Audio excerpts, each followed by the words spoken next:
Start చేయండి. జగద్గురు పితామహ పత్రి సారికి, స్వర్ణమాల మేడంకి కోటి కోటి ప్రణామములు. అలాగే తిరుమలనాథ పిరమిడ్ ట్రస్ట్ మెంబర్స్కి, ప్రసన్న మేడంకి నమస్కారాలు, ధన్యవాదాలు. జూమ్లో ఉన్న వారందరికీ నమస్కారాలు. తిరుమలనాథ పిరమిడ్ ట్రస్ట్ ఆధ్వర్యంలో నిర్వహించుకుంటున్న టిఎంసి ఛానల్ ద్వారా మనం ప్రతిరోజు జ్ఞానాన్ని స్వీకరిస్తున్నాము. అలాగే ఈరోజు జ్ఞానాన్ని అందించడానికి సంధ్యా మేడం కనెక్ట్ అయ్యారు. సంధ్యా మేడం వారి ఫ్యామిలీ 2018 నుండి ధ్యానంలోకి వచ్చారు. ధ్యాన ప్రచారం చేస్తున్నారు. అలాగే ఎన్నో క్లాసులు చెప్తున్నారు. శాకాహార ర్యాలీలు చేస్తున్నారు. ఈరోజు అన్నమాచార్యుల గురించి చెప్తున్నారు. ఈ ధ్యానాన్ని మనం స్వీకరిద్దాం masters. Welcome madam, welcome. Over to you madam. Okay madam, నమస్కారం మేడం. మరి ముందుగా ఈ జ్ఞానాన్ని అందించిన బ్రహ్మర్షి పితామహ పత్రిజీ దంపతులకు నా హృదయపూర్వక ఆత్మ నమస్కారములు. మరి నాకు ఈరోజు అవకాశం ఇచ్చిన తిరుమలనాథ పిరమిడ్ సభ్యులందరికీ కూడా, మరి ఈ ఛానల్ నిర్వహిస్తున్న ప్రసన్న మేడం, ఈ జూమ్ లో పాల్గొన్న ఆత్మ బంధువులందరికీ కూడా ఆత్మ నమస్కారములండి. నా పేరు సంధ్య, నేను సూర్యాపేట నుంచి మాట్లాడుతున్నాను. నేను 2016లో ధ్యాన మార్గంలోకి వచ్చానండి, ఒక మిత్రుల వల్ల. మరి అప్పటి నుంచి నాకు తెలుసుకున్నది, నేను ఒక 5.5 సంవత్సరాల తర్వాత రాఘవరావు సార్ దంపతుల దగ్గరికి కూడా మరి రోజు జ్ఞానాన్ని పొందుతున్నాండి. ఒకసారి రాఘవరావు సార్ దంపతులకు కూడా నా హృదయపూర్వక ఆత్మ నమస్కారాలు. మరి ఈ రోజు నేను అన్నమయ్య గురించి, అంటే యోగీశ్వరులు, ఇది పత్రి సార్ రాసిన పుస్తకం చదివానండి ముందుగా. మరి ఎందుకో నాకు అన్నమాచార్యుల జీవితం, ఆయన అందించిన నానాటి బ్రతుకు నాటకం, కానక కన్నది కైవల్యం, ఇది చదివినప్పుడు, మరి సార్తో విన్నప్పుడు ఏదో తెలియని ఆనందం అన్నది లోపలి నుంచి అట్లా అనిపించిందండి. ఈ రోజు మరి నాకు తెలిసింది ఏదో మీతో పంచుకుంటాను. అన్నమయ్య జీవితం, ఇక్కడ ఆయన ఆంధ్ర రాష్ట్ర వాగ్గేయకారుడన్న పేరుంది. ఆయన కడపలో జన్మించాడు. ఆయన క్రీస్తు శకం పూర్వము 1408 అట, మరి 1503 తను 95 సంవత్సరాలు జీవించాడు. మరి ఈయన 32,000 కీర్తనలు అందించాడండి. చూడండి, ఆయన జీవితంలో మరి చూసినట్లయితే 10 సంవత్సరాల తర్వాత మొదలు పెట్టినా గానీ, మరి ఆ 85 సంవత్సరాల్లోనే 32,000 కీర్తనలు అంటే మనం చూడండి, మరి మనం ఆ ఉన్న టైంలో మరి ఎంత అందించాడన్నది మనకి ఇక్కడ అర్థం చేసుకోవచ్చండి.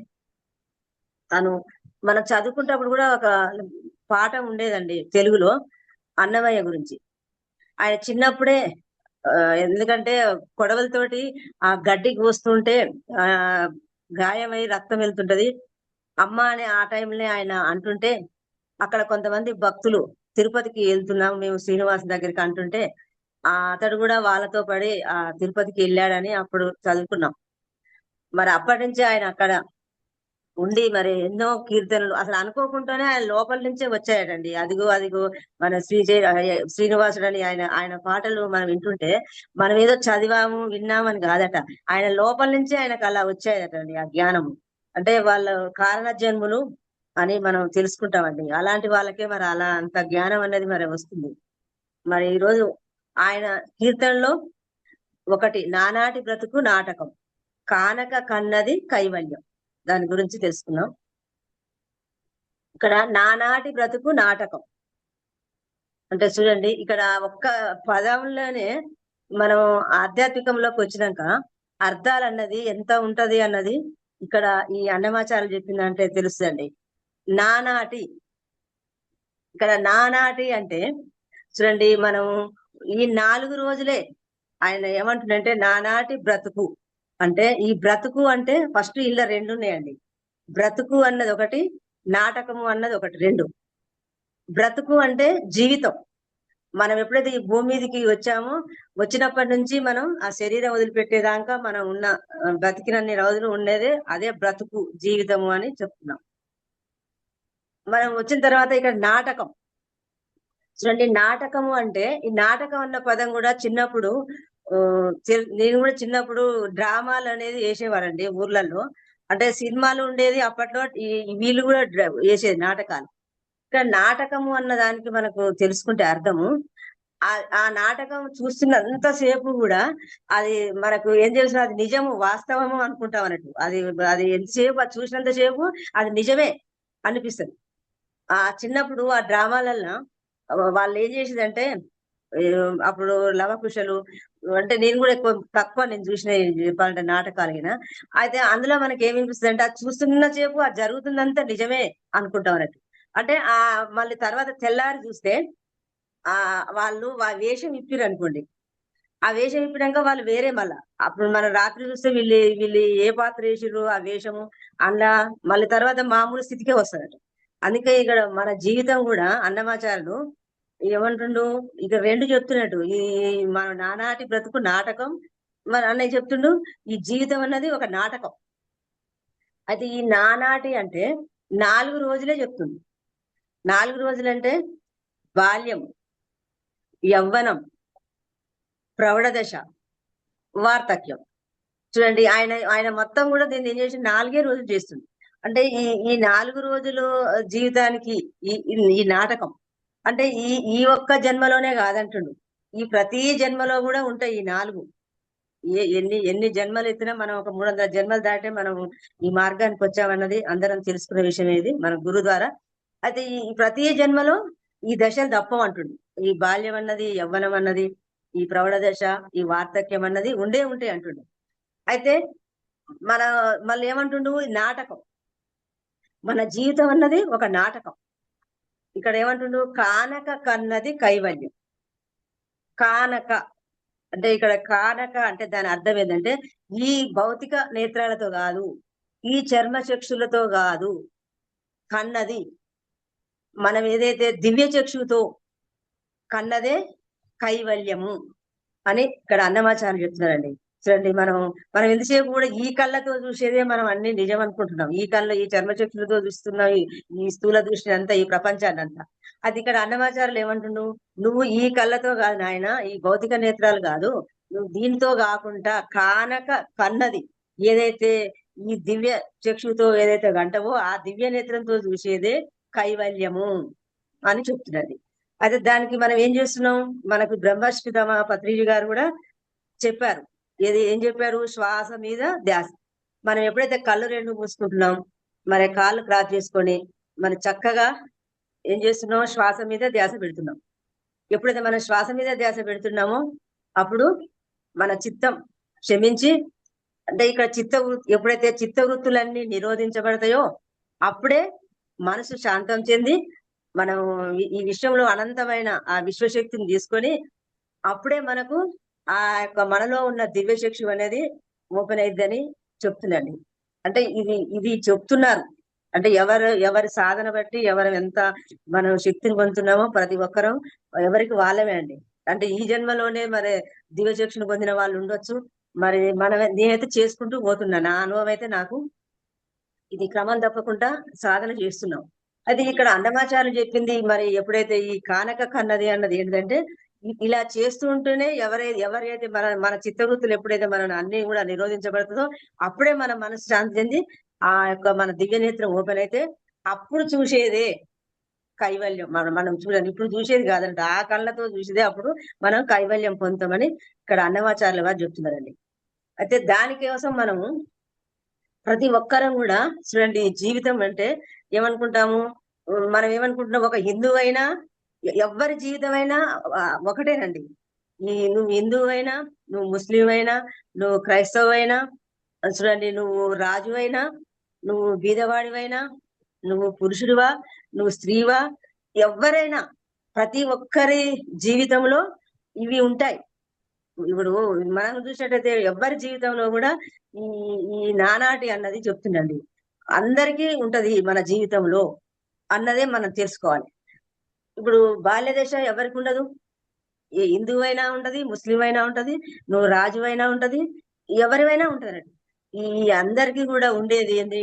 ఈ బాల్య, యవ్వన, ఈ ప్రౌఢ దశ, ఈ యొక్క వృద్ధాప్యం అనేది ఈ 4 దశలు అందరికీ ఉంటాయి అన్నది అన్నమాచార్యులు చెప్తున్నారు.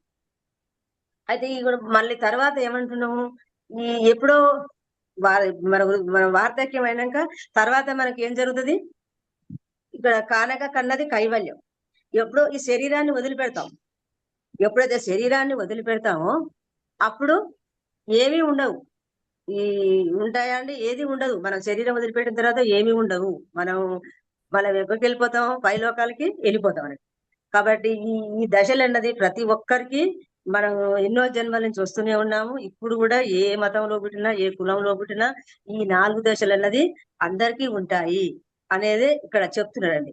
మరి అలాంటప్పుడు శరీరం వదిలిపెట్టినాక అసలైన సత్యం మనం ఏం తెలుసుకోవాలి? అసలైన ఆధ్యాత్మికత అంటే ఏంది? మనం ఆత్మలము, నేను ఆత్మను అన్నదే ఇక్కడ తెలుసుకోవాలి అని చెప్తున్నాడండి అన్నమాచార్యుడు. ఎవరైతే ఆత్మ అని తెలుసుకుంటామో ఇక్కడ ఇంకేమంటున్నాడంటే విలియం షేక్స్పియర్ గారండి ఈ చెప్తాడు. ఈ ప్రపంచం అన్నది ఈ ఈ భూమండలం అంతా ఒక నాటక రంగం. ఈ నాటక రంగంలో మన అందరం కూడా పాత్రధారులం అని చెప్తుండు విలియం షేక్స్పియర్. అయితే మనం పాత్రధారులం అయినప్పుడు ఏం చేస్తున్నాం? మన మన పాత్ర తీసుకొని మనం అటు ఇటు ఇటు అటు తిరుగుతున్నాం. చూడండి ఇప్పుడు మన జీవితంలో మనం కూడా ఎందుకంటే మనము పుట్టినప్పటి నుంచి మారుతున్నాయి. మన బాల్య దశ అయిపోయింది, యవన దశకు వచ్చినాం, ఇంకా అయిపోతుంది. అంటే ఒక కూతురుగా ఉండొచ్చు, నేను చిన్నప్పుడు ఒక కూతురుగా ఉండొచ్చు, నేను పెద్దగైనాక ఒక భార్యగా ఉన్నా, కోడలుగా ఉన్నా, మళ్ళీ ఒక అత్తగా కావచ్చు రేపు. మరి ఇవన్నీ తిరుగుతున్నా నేను ఈ పాత్రలు తోటి ఇటు అటు అటు ఇటు ఇటు తిరుగుతా ఉన్నా. తిరిగి తిరిగి లాస్ట్కి ఏమైతాము? ఈ యొక్క నాటక రంగం అని చెప్తుంది కదా విలియం షేక్స్పియర్. నిజంగా చూస్తే ఈ నాటక రంగంలో మనం ఎవరము? పాత్రధారులం. ఆ పాత్రధారులతో ఒక్కొక్క పాత్రతో మనం ఏం చేసినాం? అటు ఇటు ఇటు అటు అటు తిరిగి తిరిగి ఏదో ఒక రోజు నిష్క్రమిస్తాం. ఇదైతే అందరికి తెలిసేనండి. మనమైతే ఎప్పటికీ ఉండం కదా. ఈ శరీరం అనేది ఎప్పటికీ ఉంటామా? ఉండం. ఏదో ఒక రోజు నిష్క్రమిస్తాం. నిష్క్రమించినప్పుడు అప్పుడు కనుమరుగైపోతాం, తెర వెనుకకి వెళ్ళిపోతాం. అంటే ఇక్కడ పత్రిసార్లు అదే చెప్తారండి. ఎప్పుడైతే మనము తెర వెనుక భాగవతం తెలుసుకుంటామో ఈ తెర ముందు చక్కగా నటిస్తాం. అంటే చూడండి ఈ నాటకం అన్నది మనకు ఫస్ట్ అర్థం కావాలి. వాళ్ళు కనుక ఇప్పుడు చూడండి ఆ నాటకం వేసే వాళ్ళు ఫస్ట్ ప్రిపేర్ చేస్తారా చేయరా? ఏ పాత్ర తీసుకుంటావో ఆ పాత్ర నువ్వు ఇలా చేయాలి నాయన యాక్ట్ అని మంచిగా ప్రిపేర్ అవుతారు. మన ముందు ఏం చేస్తారు? ఆ తెర వెనుక వాళ్ళు ప్రిపేర్ అయ్యి ఆ తెర ముందు మన ముందు చక్కగా వాళ్ళ డైలాగ్స్, వాళ్ళ నటించటము, అది చక్కగా వాళ్ళ పాత్రను ఎవరైతే పోషిస్తారో మనం చక్కగా ఆస్వాదిస్తాం అన్నట్టు. ఎంత బాగుంది కదా అనుకుంటాం మనం. ఎంత బాగా అట్లా మనం కూడా ఇక్కడ అది అర్థమవుతుంది. ఆ నాటకం చూసినప్పుడు చక్కగా అర్థమవుతుంది. ఓహో ఇది ఎంత బాగుంది కదా, వాళ్ళు ఎంత బాగుందని. మనం కూడా ఇప్పుడు మన జీవితం కూడా అన్నమాచార్యులు ఏమంటుండు? ఓరు నాయన నీ జీవితం కూడా ఒక నాటకం లాంటిదే. ఈ నాటకంలో నువ్వు పాత్రధారివే. నువ్వు ఇప్పుడు మన పాత్ర కూడా మనం చక్కగా నటిస్తేనే ఆ పై వెనక మనం ఈ జన్మ తీసుకున్న యొక్క సార్థకం ఏంది మనం అన్నది అర్థమవుతుంది. మనం చక్కగా జీవించలేదనుకోండి అప్పుడు మళ్ళీ మనకి ఏమైతుంది? మళ్ళీ ఇలాంటి జన్మ తీసుకోవాల్సి వస్తుంది. అందుకే పత్రిసారి చెప్తాడు. అది మనం ఏమనుకుంటున్నాం అంటే ఇక్కడ నాటకం లాగా చూడాలండి. నాటకం లాగా చూడక మనమేమనుకుంటున్నాం? ఈ శరీరంతో ఉన్న ఈ పాత్రే అదే నేను సత్యం అనుకుంటున్నా. అక్కడే చూడండి అబాస్ పాలవుతున్నాం. ఎప్పుడైతే నాటకాన్ని నాటకంలా చూస్తామో చక్కగా నటిస్తాం. కానీ నాటకంలా చూడకుండా ఇప్పుడు నా పాత్ర నేను తల్లిని, నేనేమనిపిస్తున్నా? నేను తల్లినే కదా. నానేగానే నాకు గుర్తొస్తున్నాయి, నా బాధ్యతలు గుర్తొస్తున్నాయి అనుకో. ఓహో నేను నా కొడుకు, నాకు కొడుకుండు, ఓహో నా కొడుకు పెళ్లి చేయాలి ఇప్పుడు ఎలా అని నేను ఎంతసేపు కూడా ఇదే సత్యము అని నేను ఆలోచిస్తే అక్కడ ఏమైతున్నా చూడండి. అది బాధపడేది ఏంటిది? మనసు. ఈ శరీరంతో మనసుతో జీవిస్తున్నాం. అసలు సత్యం తెర వెనుక భాగవతం అన్నది ఏంది మనది? అసలైన ఆధ్యాత్మికతను ఎవరైతే తెలుసుకుంటామో ఆ ఆధ్యాత్మికత అర్థమైనప్పుడు ఓహో నేను ఆత్మను కదా అన్నది అర్థమైపోతుంది. అంటే ఇక్కడ చూడండి, మన కుటుంబంలో కూడా అందరిని కూడా మనం అప్పుడు ఎక్కడ అర్థం చేసుకుంటే ఇక్కడే ముక్తి మోక్షం, ఇంకెక్కడో పైకి వెనుక కాదన్నట్టు. మనం ఎందుకంటే నాదేందో నేను, నా కొడుకు అతని ప్రణాళిక ప్రకారం అతడు వచ్చి అతని ప్రకారం ఉంటదన్నట్టు. భర్త ఇంట్లో మన ఇంట్లో అత్త ఎవరైనా చూడండి, అందరూ రకరకాల పాత్రలు ఉంటాయి అన్నట్టు. కాబట్టి ఎవరి పాత్రను వాళ్ళే పోషిస్తారు. అప్పుడు మనకు అది అర్థమైతే మనం ఏమైతుంది, ఇక్కడే మనం ఆనందంగా జీవిస్తున్నట్టు ముక్తి మోక్షంలో ఉంటాం. లేకపోతే నేను నాలాగా చెప్పినట్టు ఇంటలేడు, ఇప్పుడు నేను ధ్యాన మార్గానికి వచ్చినాను, నేను శాకాహారిగా మారినాను, అతనెందుకు లేడు అని మనం ఎప్పుడైతే ఆలోచిస్తామో అక్కడ ఆనందంగా ఉండం. మనం ఇక్కడే మళ్ళీ తెలిసి కూడా మనం ఆనందంగా జీవిస్తున్నాం అన్నట్టు. ఇక్కడ అన్నమాచార్య చెప్పింది, ఓరు నాయన మీరు ఇక్కడ నాటకాన్ని, ఈ శరీరం అన్నది చూడండి, ఇక్కడ రెండు ఉంటాయి, నాటకం ఉంది, కైవల్యం ఉంది. నువ్వు నాటకం లాగానే చూడాలి అన్నదే చెప్తున్నాడు. ఎప్పుడైతే మనం చూడండి పైలోకంలో ఇక్కడ ఏముంది, మిత్రత్వ భావమే ఆత్మకు. ఈ సంబంధాలన్నీ కూడా, ఈ బంధుత్వం అంతా కూడా ఈ శరీరంతో ఉండగానే ఉంటది, శరీరం వదిలిపెట్టినాక ఉండవు. కాబట్టి మనం ఎప్పుడు కూడా ఈ మిత్రత్వ భావమే ఈ ఆత్మకు, మరి ఆత్మతత్వమే ఉంటది అన్నది మనం ఇక్కడ తెలుసుకోవాలన్నట్టు. అయితే ఎవరైతే తెలుసుకుంటారో వాళ్ళే చక్కగా ఆనందంగా జీవిస్తారని చెప్తుందండి. ఈ విషయానికి వస్తే ఆదిశంకరాచార్యులు కూడా చెప్తారండి. ఏమంటాడంటే చూడండి, మనం ఇప్పుడు ఎవరము అని మనం ఇక్కడ క్వశ్చన్ చేసుకోమంటాడు. ఆదిశంకరాచార్యులు కూడా క్వశ్చన్ వేసుకుంటాం. సస్యంతం కుత ఆయాత కామే జనని కోమే తాత ఇతి పరిభావయ సర్వమసారం స్వప్నం తత్వ స్వప్న విచారం విశ్వం తత్వ స్వప్న విచారం. అంటే ఆయన ఆదిశంకరాచార్యులు తన భజగోవిందంలో చెప్తాడు, అసలు ఎవరు నువ్వు, ఎవరు నేను, ఎవరు నీ తల్లి, ఎవరు నా తండ్రి, అసలు మనం అంతా ఎక్కడి నుంచి వచ్చిన వాళ్ళం అన్నది ఇవన్నీ మనం ఎప్పుడైతే మనం ప్రశ్నలు వేసుకొని మనం తెలుసుకుంటామో, ఓరు నాయన అంతా మనం ఒకటే పైన మన భగవంతుని యొక్క చూడండి బిడ్డలమే. ఇప్పుడు నేనేమనుకుంటున్నా, నా కొడుకు అంటే నా ద్వారా వచ్చిండు, నేను తల్లిని అనుకుంటున్నా, నేను మా అమ్మ మా నాన్న ద్వారా వచ్చినా అనుకుంటున్నా. నేను అంటే శరీరాన్ని ఇవ్వటానికే వాళ్ళు, కానీ అసలైన మనం ఆత్మస్వరూపులం. ఇక్కడ మానవుడు అంటే మూడు అన్నది తెలుసుకుంటాం కదండి. ఇక్కడ మానవుడు అంటే శరీరం లోపల మనసు ఉంది, మనసు లోపల ఆత్మ ఉంది. ఎప్పుడైతే ఎంతసేపు ఈ శరీరం ఈ మనసు ఇవే చూస్తున్నాం, కానీ ఆత్మ అన్నది ఎక్కడి నుంచి వచ్చినామో ఆ మూలాత్మ నుంచి, ఆ పరమాత్మ నుంచి వచ్చిన వాళ్ళమే. ఈ కుటుంబంలో ఉన్న వాళ్ళందరూ కూడా మరి చూడండి, అందరం కూడా భగవంతుని బిడ్డలమే. ఇక్కడ ఒక్కొక్కరు ఒక్కొక్క లోకంలో నుంచి రావచ్చు. అప్పుడు మనకి అన్నిటికీ తెలుసుకుంటే, అంటే ఇక్కడ ఏమంటుండు, విశ్వం తత్వ స్వప్న విచారం. ఓ నాయన ఇదంతా కూడా స్వప్నం లాంటిది. చూడండి ఎందుకు మనకు ఇది అర్థమైతే ఈ జీవితం, అందుకే అంటారు చూడండి, ఈ జీవితం ఒక కళ లాంటిది అని కూడా చెప్తారండి. ఇదంతా కూడా ఈ స్వప్నతుల్యమైనయే. నువ్వు దీని గురించి మనం తెగ బాధపడిపోతాం అన్నట్టు. మనం ఎందుకంటే తెలుసుకోక ఈ శంకరాచార్యులు అదే చెప్తారు, ఇది తెలుసుకో. ఎప్పుడైతే తత్వ విచారణ, మనం ఎప్పుడైతే ఆత్మ విచారణ చేస్తామో అప్పుడు మనకు అర్థమైందండి. మనల్ని ఈ నేను కూడా ధ్యానంలో రాకముందుకైతే ఎంతసేపు నేను దేహ భావనే ఉంటది. ఈ ప్రాపంచిక జీవితంలో ఉన్నంతసేపు కూడా వాళ్ళు అలా ఉన్నారు, వీళ్ళు ఇలా జీవిస్తున్నారు, ఇప్పుడు మా అబ్బాయి జాబ్ రాలేదు, వాళ్ళ అబ్బాయి జాబ్ వచ్చింది, వాళ్ళు పెళ్లి చేశారు, నేను పెళ్లి చేయలేదు, ఎంతసేపు వాళ్ళు అలా ఉన్నారు, ఇంతే విచారణ ఉంటదండి.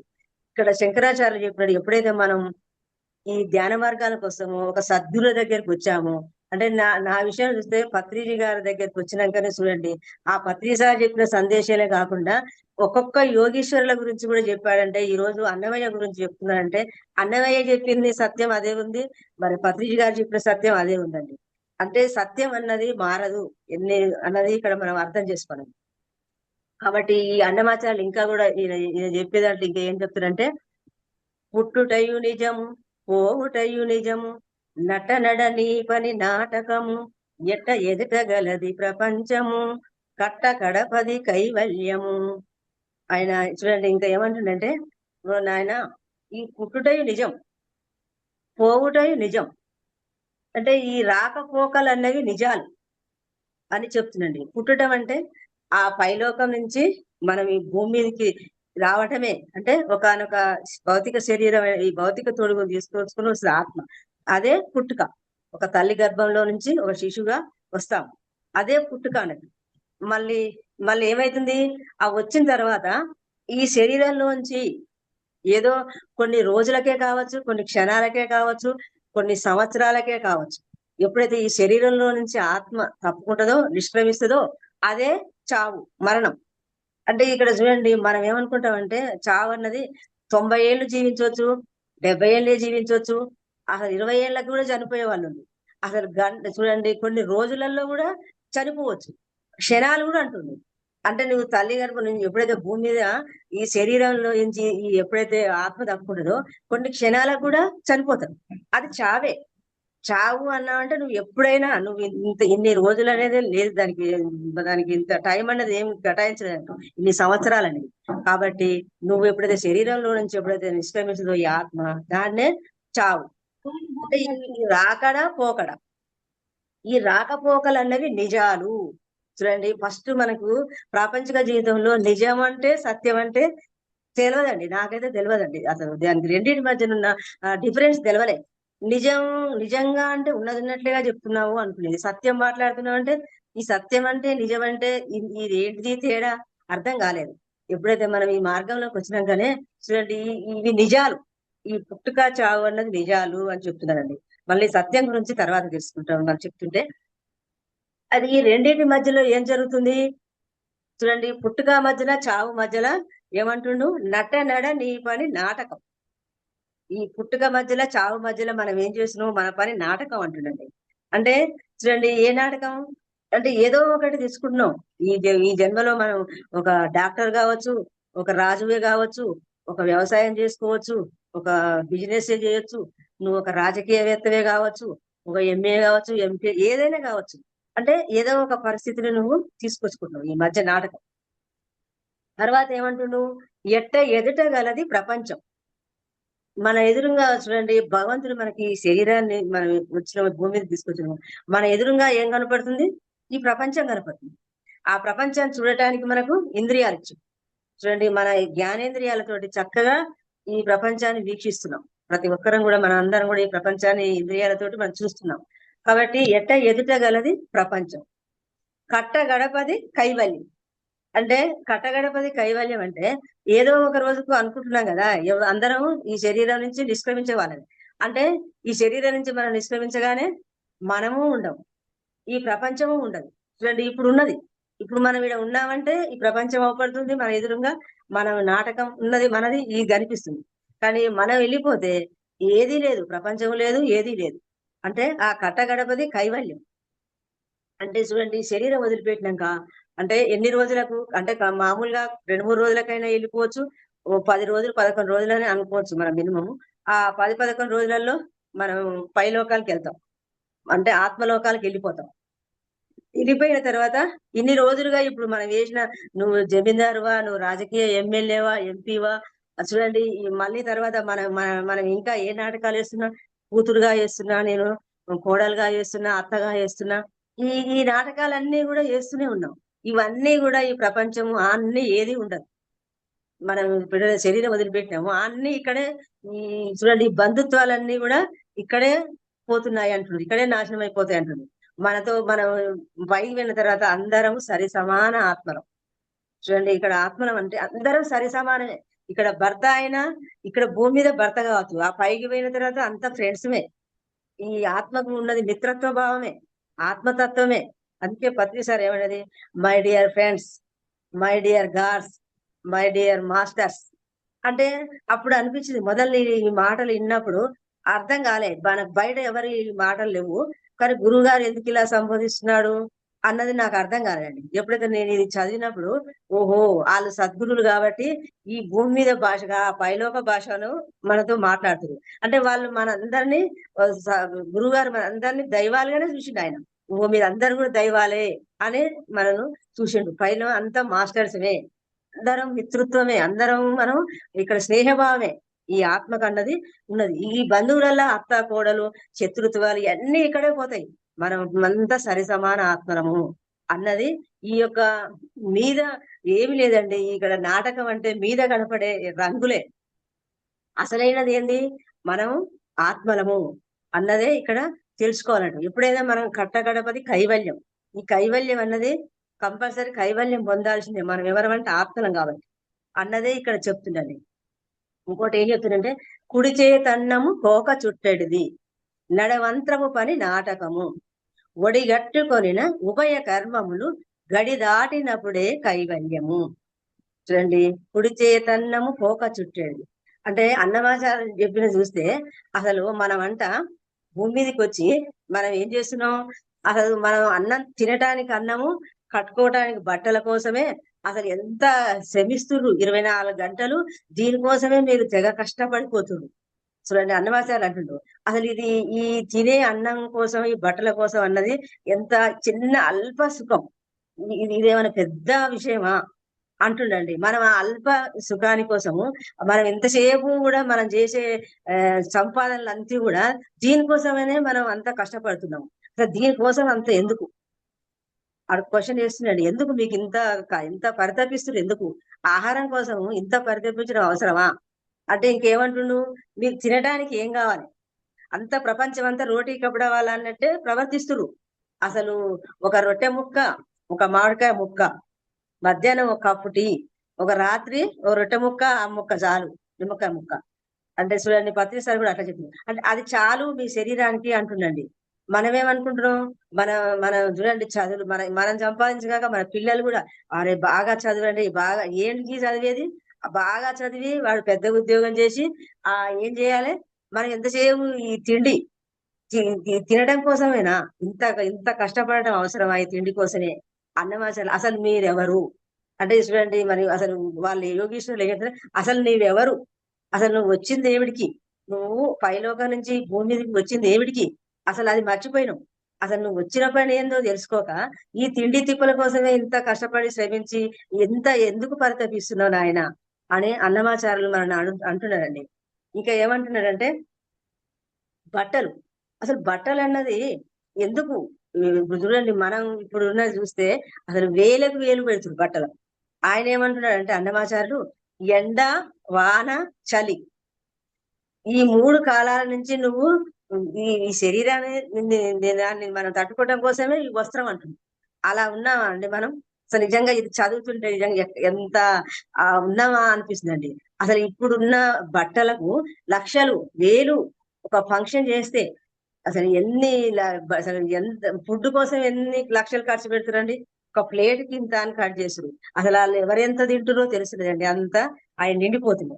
అంటే మనకి ఆహారం విలువ తెలిస్తే, మనకు ఇప్పుడు నిజంగా కూడా బుద్ధుడు చెప్పిన ఇవన్నీ చెప్పిన చిన్న చిన్న లోపాలను కూడా మనం సవరించుకోకపోతే మళ్ళీ జన్మలలో మనం అనుభవించాలని తెలుసుకుంటున్నాం. ఈ అందరూ గొప్ప వాళ్ళందరూ అదే చెప్తున్నారండి. ఈ ఒక రమణ మహర్షి కూడా అంది, ఆహారం కాడ అస్సలే వృధా చేయకపోయాట. అన్నం మిగిలితే కూడా అందులో ఏదో పిండి వేసి జావలాగా చేసి అందరికి శిష్యులకు ఇచ్చేదట. ఆ తొక్కలు అంటే ఆయన పుస్తకం చదువుతుంటే సంత్రా పండ్లు, బతాయి పండ్లు అలాంటి తొక్కలు వేసి కూడా ఆ షార్ లాగా పెట్టేదట. అంటే వాళ్ళు గొప్ప వాళ్ళందరూ వృధా చేయకుండా వాళ్ళు అలా చేసిరు.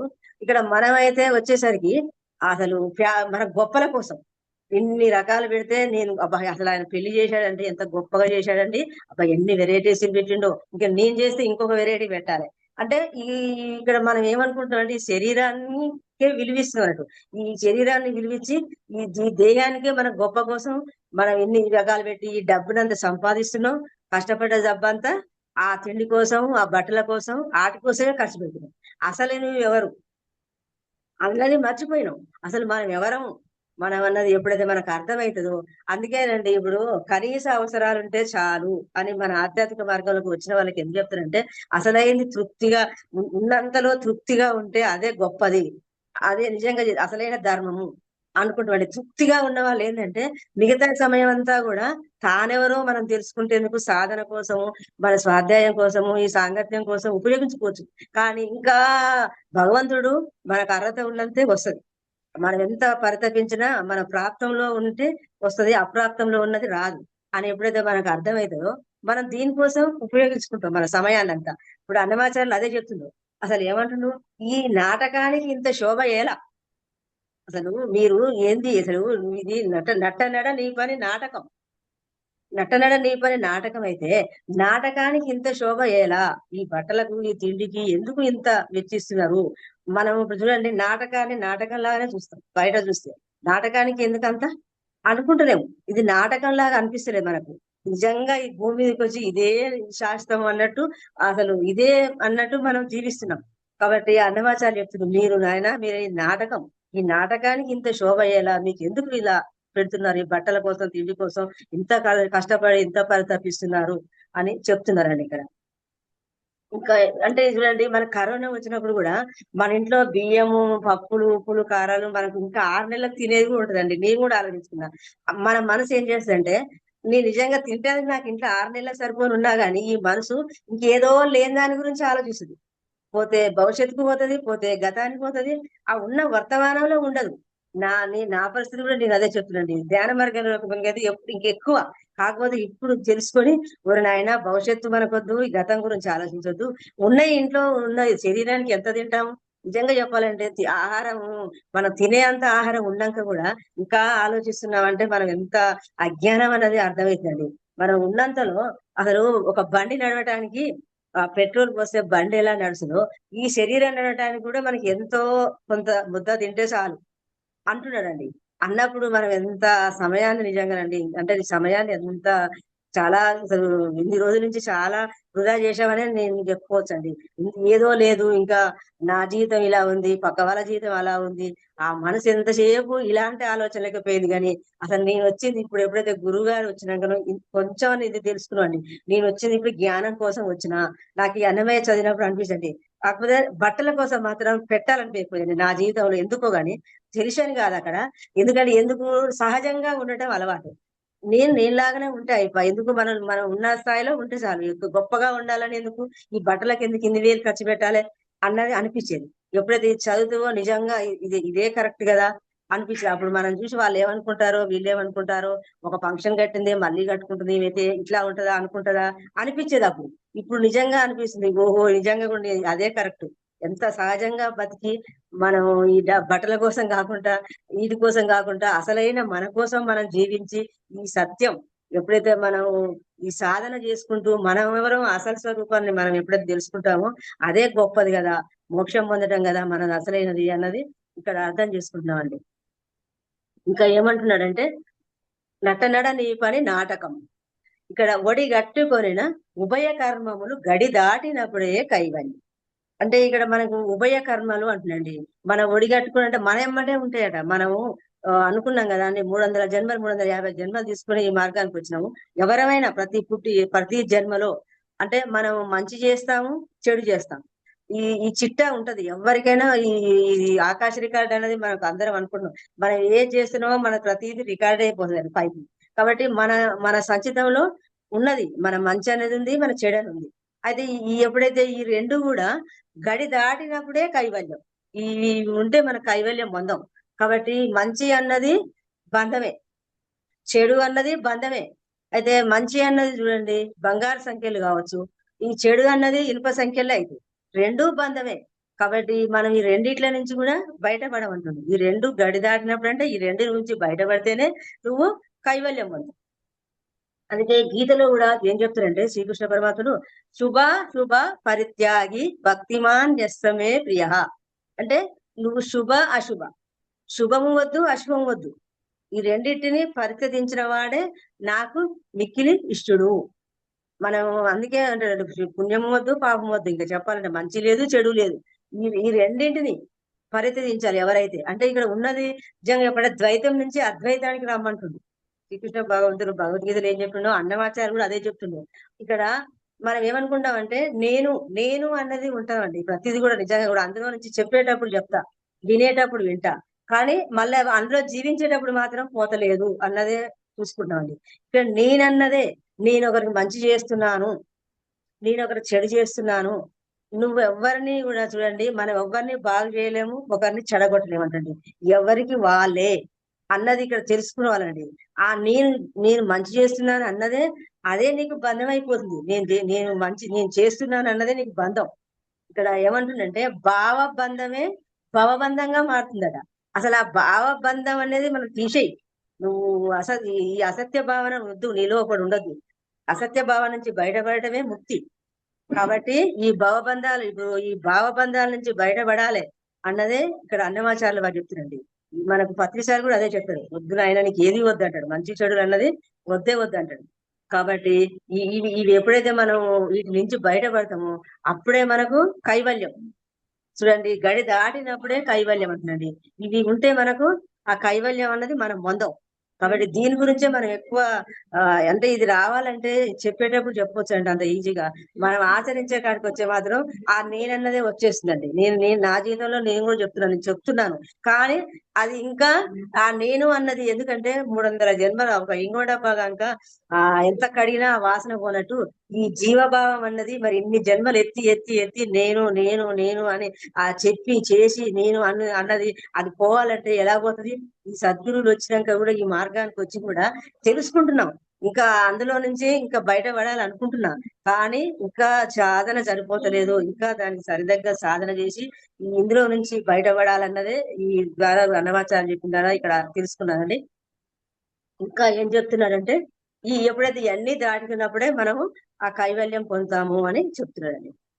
ఇంకో మూడవది ఏం చెప్తున్నారంటే తెగదు పాపము తీరదు పుణ్యము నగి నగి కాలము నాటకము ఆ ఎగువనున్న శ్రీ వెంకటేశ్వరుడేలిక గగనము మీదిది కైవల్యము.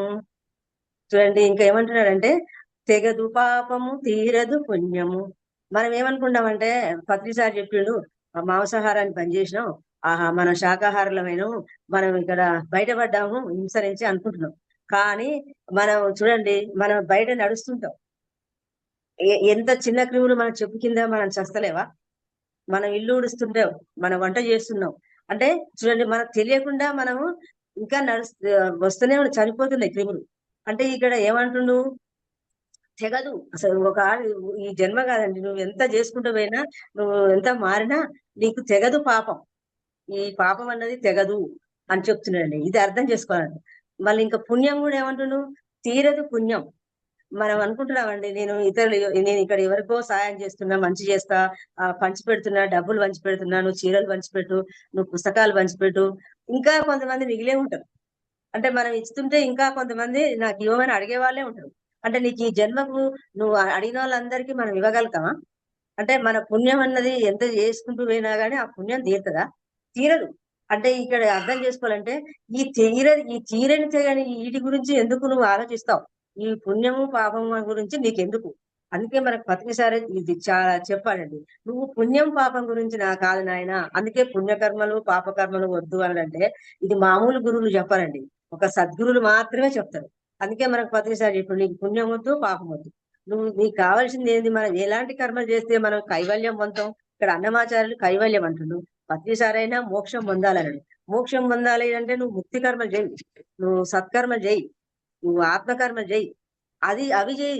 నీకెందుకు ఈ పుణ్యము అనుకుంటూ ఈ పాపము అనుకుంటూ ఎందుకు ఇంట్లో ఉంటావు అనేదే మనకు చెప్పారండి. ఈ మార్గంలోకి వచ్చినాక అందరూ కూడా చాలా మంది కూడా కొంత తెలిసి ఎవరి స్థాయిలో వాళ్ళు చేస్తూనే ఉన్నారండి ఇప్పుడు. కాబట్టి ఈ అన్నమాచార్యులు చెప్పేది కూడా అదే చెప్తుండు, నీకు వద్దు. అసలు నువ్వు ఏమంటుండంటే ఆ ఆలోచన నుంచి బయటపడాలి. ఫస్ట్ మనం మామూలుగా బయటపడలేమండి. ఎంతసేపు కూడా ప్రాపంచిక అమ్మని ఇది ఇస్తే నాకు పుణ్యం వస్తుంది కదా అనే ఆలోచన వస్తుంది. కాబట్టి మనం ఇస్తుంటాం. ఫస్ట్ నువ్వు అందులో నుంచి బయటపడు. అసలు ఆ పుణ్యం వస్తుంది అన్న దాని నుంచి నీ ఆలోచనను నుంచి బయటపడి అసలు పుణ్యం వద్దు పాపం వద్దు. అసలు ఇక్కడ నిజంగా చెప్తున్నాను, నేను అన్న దాంట్లో మనం ఎంతసేపు కూడా ఈ దేహభావంలో ఉంటాం కాబట్టి ఎంతసేపు ఇలాగనే ఉంటామండి. ఇక్కడ అంతా చేయించేది భగవంతుడు. నేను చేయించబడుతున్నాను. ఇప్పుడు నేను చెప్తున్నానంటే నేను అనేస్తా అమ్మటే. నేను అన్నది కాదు, నేనన్నది ఏమీ లేదు అన్నది స్థితికి మనం మెల్లమెల్లగా వస్తే గానే ఆ అల్ల నుంచి బయటపడతామండి. కాబట్టి నగి నగి కాలము నాటకం. ఇక్కడ ఏ కాలంలో చెప్పినా చూడండి, ఆ కృతయుగంలో చెప్పినా, వశిష్ఠ వారు చెప్పినా అదే ఉంది. ఈ ద్వాపార యుగంలో చెప్పినా, వేదవ్యాసుల వారు చెప్పినా, శ్రీకృష్ణ భగవాన్ చెప్పినా, పత్రిసారి చెప్పినా, మనకు ఒక త్యాగరాజు చెప్పని, ఒక అన్నమాచార్యులు చెప్పని, నువ్వు ఏ కాలంలో ఎవ్వరు చెప్పినా సత్యం ఒక్కటే. నగి కాలం నాటకం. ఏ కాలంలో చెప్పినా మనమే చూడండి. అందరూ చెప్పేది ఒకటే కదా అండి. నువ్వు ఇప్పుడు అన్నమాచార్య చెప్పినా అదే చెప్తున్నాడు, నువ్వెవరో తెలుసుకుని ఆయన అని ఇంత చక్కగా చెప్పింది. మరి పత్రి సారైనా అదే చెప్పిండు. ఫస్ట్ నువ్వెవరు, నువ్వు శరీరం కాదు నాయన, ఆత్మ పదార్థం అని తెలుసుకోవాలి. మరి శ్రీరామచంద్రునికి వశిష్ఠ వారు బోధించింది కూడా అదే బోధ. ఎందుకంటే నువ్వు దుఃఖం నుంచి బయటపడాలంటే ఫస్ట్ మనం ఇది జ్ఞానాన్నే తెలుసుకుండు కాబట్టి ఆయన రేపు చక్రవర్తి అయినా మరి తండ్రి గారు చూడండి పట్టాభిషేకం అన్నా చక్కగా బయటికి వనవాసం అయినా ఆయన ఏ బాధపడకుండా వెళ్ళిపోయారు. ఎందుకు పోయిండు?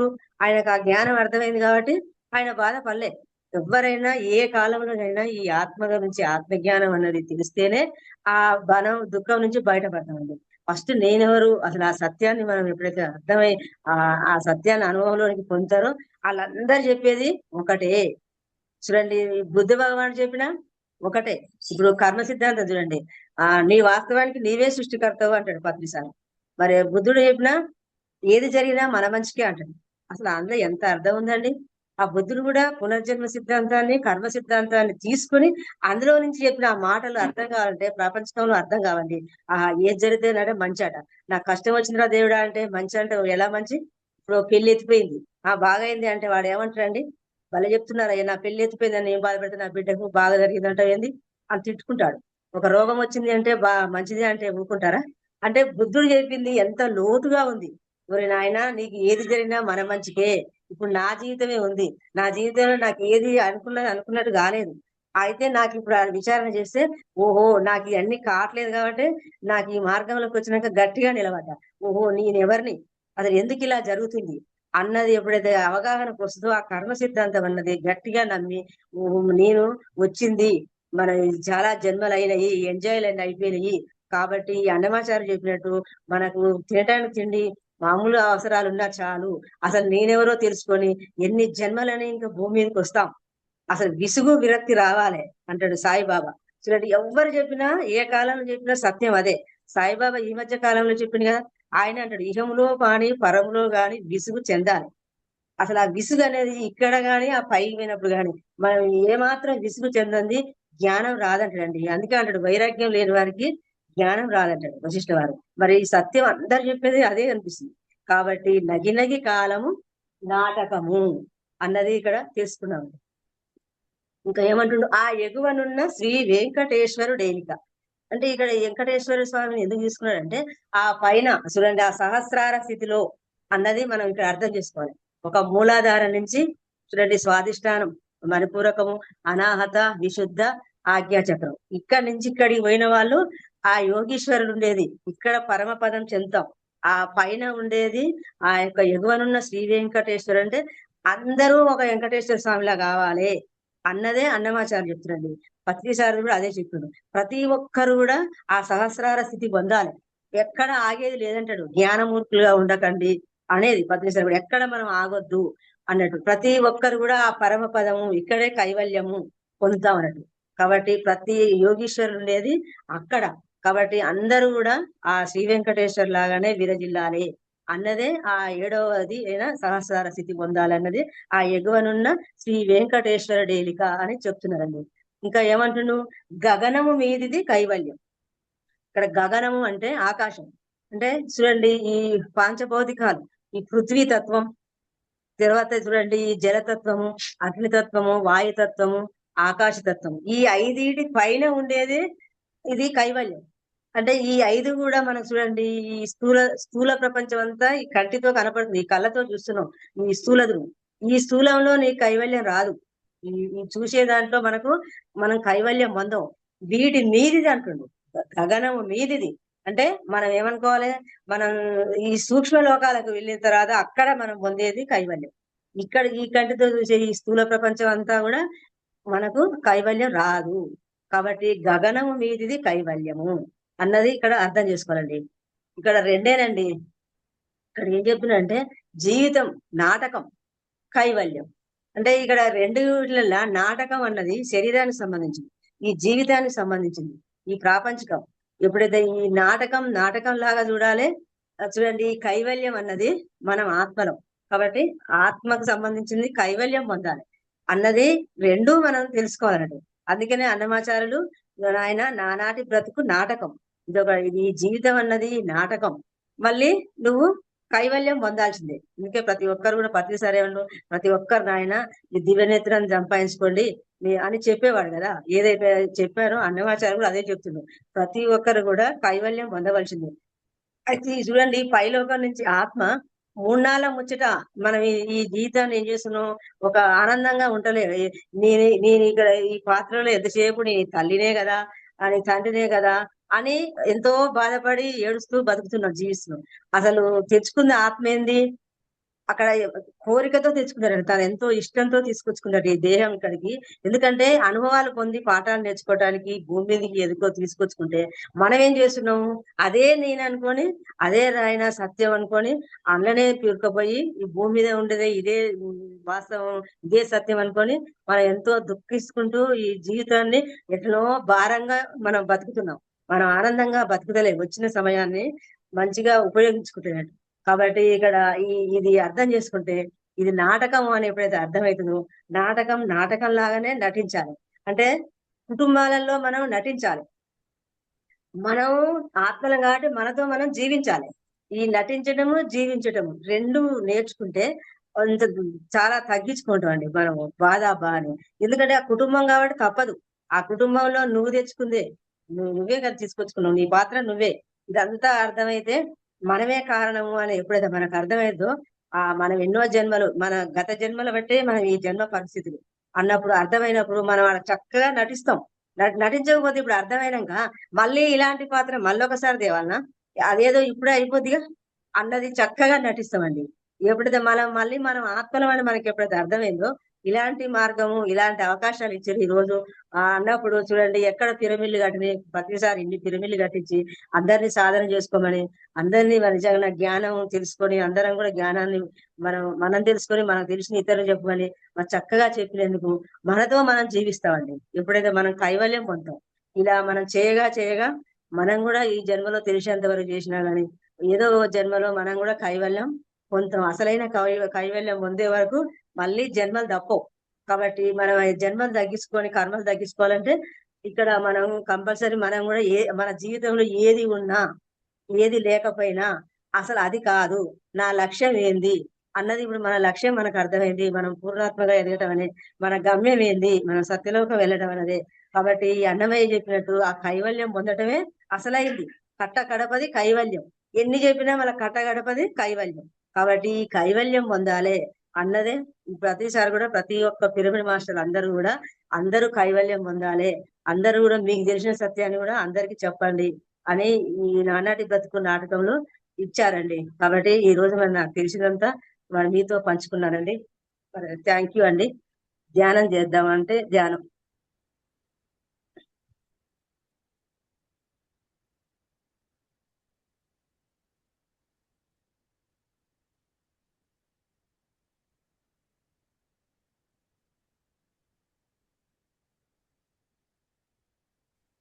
ధ్యానం చేద్దామండి.